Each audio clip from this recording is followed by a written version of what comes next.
Greek ഭാഷയിൽ നമ്മളെല്ലാം മനസ്സിലാക്കുന്ന ഒരു വാക്കാണ് ഒയ്ക്യൂമെനെ എന്ന് പറയുന്നത്. അതിൽ നിന്നാണ് എക്യൂമെനിസമൊക്കെ ഉണ്ടായത്. ഒയ്ക്യൂമെനെ എന്ന് പറയുന്നത് ഒരു ഗ്രീക്ക് വാക്കാണ്. അത് ക്രിസ്തീയ പശ്ചാത്തലത്തിലൊന്നും ഉണ്ടായതല്ല.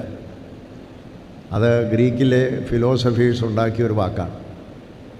അതിൻ്റെ അർത്ഥം ഒരുമിച്ച് താമസിക്കുന്ന ഒരു കുടുംബം എന്നാണ്. ഒരുമിച്ച് താമസിക്കുന്ന ഒരു കുടുംബം, അതാണ് ഒയ്ക്യൂമെനെ. അത് മനുഷ്യജാതിയെ മുഴുവൻ മാത്രമല്ല, പ്രപഞ്ചത്തെ മുഴുവനായി ഉൾക്കൊള്ളുന്നതായ ഒരു വാക്യമാണ്. എന്നാൽ അതേപോലെ തന്നെ ഇന്ത്യയിലെ വേദങ്ങളുടെ ഉപനിഷത്തുകളുടെയും കാലത്ത് മഹാ ഉപനിഷത്തെന്ന് പറയുന്നതിൽ ഈ ഒരു ആശയം രേഖപ്പെടുത്തിയിരിക്കുന്നതാണ് വസുദൈവ കുടുംബകം എന്നുള്ളത്. One earth, one family and one future എന്നാണ് അതിൻ്റെ അർത്ഥം. അപ്പോൾ അവിടെയും വലിയൊരു വീക്ഷണമുണ്ട്. ആ വീക്ഷണം പ്രപഞ്ചത്തിലുള്ളതായ സർവവും ഒരു കുടുംബമാണ് എന്നുള്ളതാണ്. ഞാനും നിങ്ങളും എല്ലാവരും കൂടെ കൂടുന്നതാണ് ഒരു കുടുംബം. ഒരു കുടുംബം എന്ന് പറയുമ്പോൾ എന്താണ്? ആ കുടുംബത്തിൽ അഭിമന്യ തിരുമേനി ഓർമ്മിപ്പിച്ചതുപോലെ ഒരു ഫെലോഷിപ്പുണ്ട്. ഫെലോഷിപ്പ് എന്നുമ്പോൾ നമ്മൾ ഇന്നത്തെ കാലഘട്ടത്തിൽ ഫെലോഷിപ്പ് എന്ന് പറയുമ്പോഴത്തേന് അതിന് വളരെ ഒരു ചെറിയ അർത്ഥം കൊടുക്കുന്നത് കേട്ടിട്ടുണ്ട്.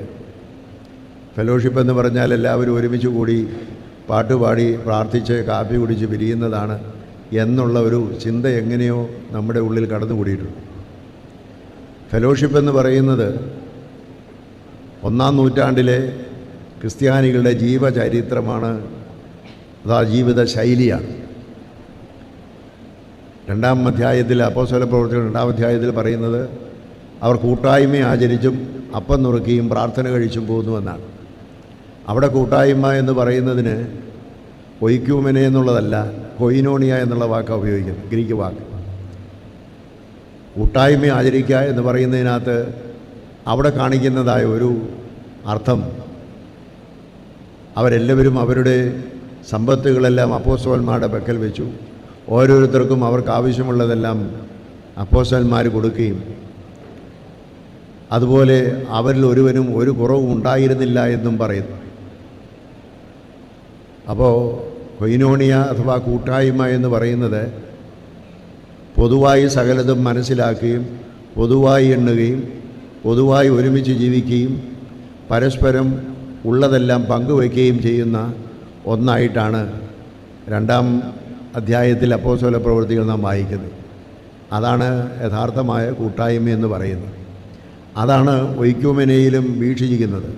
നമ്മൾ ഒരു കുടുംബമാണെന്ന് പറയുമ്പോൾ നമുക്കറിയാം, നമ്മുടെ ഒരു കൊച്ചു കുടുംബത്തിലാണെങ്കിലും അപ്പനും അമ്മയും മക്കളും എല്ലാവരും അവർക്കുള്ളതെല്ലാം ഒരുമിച്ച് ഷെയർ ചെയ്യുകയാണ്. ഭക്ഷണം കഴിക്കുമ്പോൾ ഒരു നേരത്തുണ്ടാക്കുന്ന ഭക്ഷണം എല്ലാവരും കൂടെ ഒരുമിച്ച് ഷെയർ ചെയ്യുകയാണ്.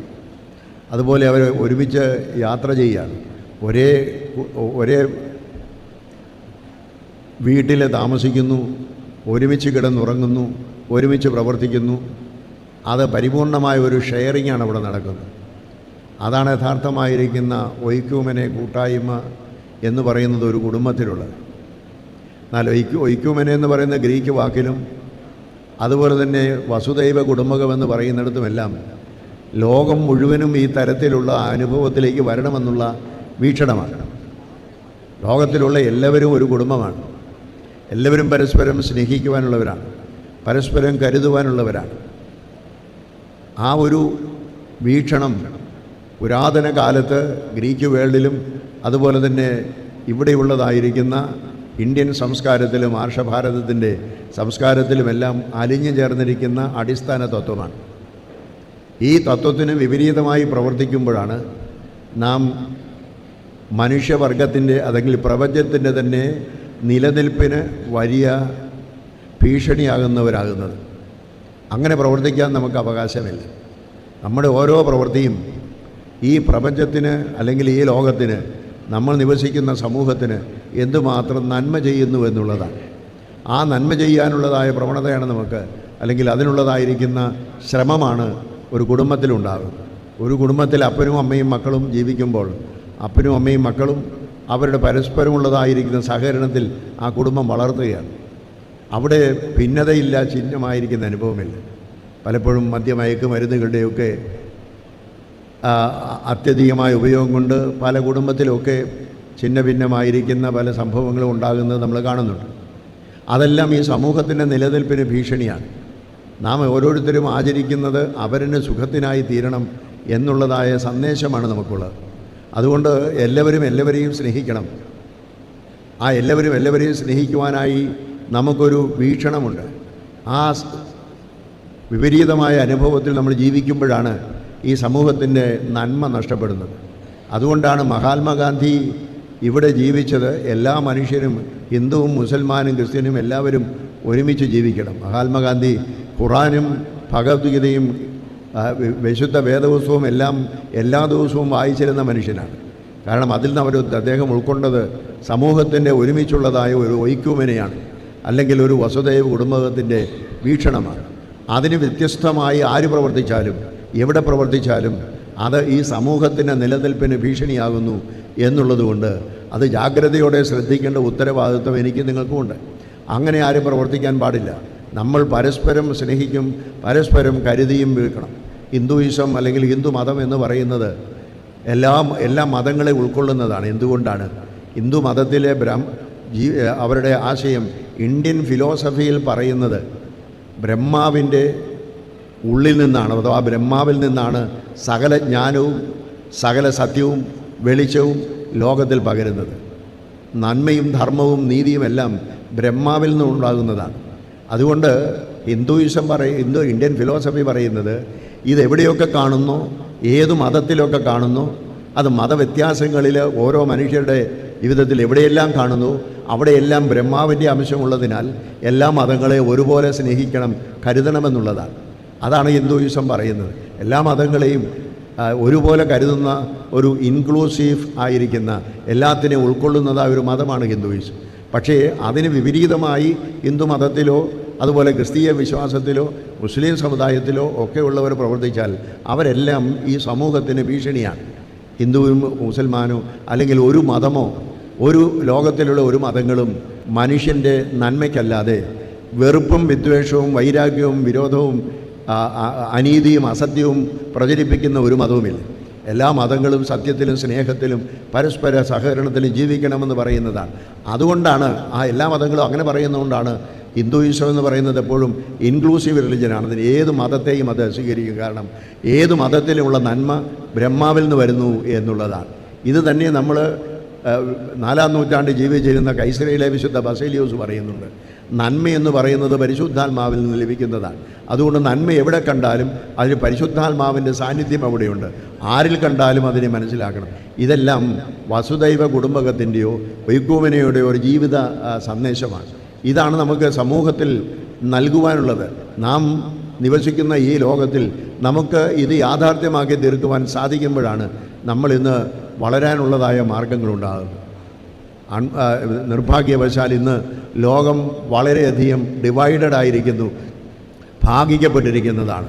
വർഗത്തിൻ്റെ, വർണ്ണത്തിൻ്റെ, ജാതിയുടെ, ഗോത്രത്തിൻ്റെ അടിസ്ഥാനത്തിലെല്ലാം വിഭജിക്കപ്പെട്ടിരിക്കുന്നു. രാജ്യങ്ങൾ തമ്മിലുള്ളതായ വൈരാഗ്യങ്ങൾ വർദ്ധിക്കുന്നു, യുദ്ധങ്ങളുണ്ടാകുന്നു, ആക്രമണങ്ങളുണ്ടാകുന്നു, എല്ലായിടത്തും അസ്വസ്ഥതകൾ ഉണ്ടാകുമ്പോൾ ഇതിൽ നിന്ന് വിപരീതമായിട്ട് നമ്മുടെ പൂർവ്വപിതാക്കന്മാർ ലോകത്തിലുള്ള എല്ലാ മനുഷ്യരും നമുക്ക് ഓതിത്തന്നതായ ഒരു വാക്യമാണ് നാം എല്ലാവരും ഒരു ഗ്ലോബൽ ഫാമിലിയാണ്. അങ്ങനെ ഒരു ഗ്ലോബൽ ഫാമിലി ആകുന്നതുകൊണ്ട് നമുക്ക് ആവശ്യമായിരിക്കുന്നത് മറ്റുള്ളവരെ പരസ്പരം സഹായിക്കുകയും സ്നേഹിക്കുകയും സഹകരിക്കുകയും ചെയ്യുക എന്നുള്ളതാണ്. ഒരു എമ്പതറ്റിക്കൽ ആറ്റിറ്റ്യൂഡ്, ഒരു സിമ്പതറ്റിക്കൽ അല്ല, ഒരു എമ്പതറ്റിക്കൽ ആറ്റിറ്റ്യൂഡ്. സിമ്പതി എന്ന് പറഞ്ഞാൽ അവന് അങ്ങനെ സംഭവിച്ചല്ലോ എന്നുള്ളൊരു മനസ്താപം, അത് അല്ലെങ്കിൽ അനുകമ്പ മാത്രമാണ്. അതേസമയം എമ്പതി എന്ന് പറയുമ്പോൾ സഹാനുഭൂതി എന്നാണ് ആ വാക്കിൻ്റെ അർത്ഥം.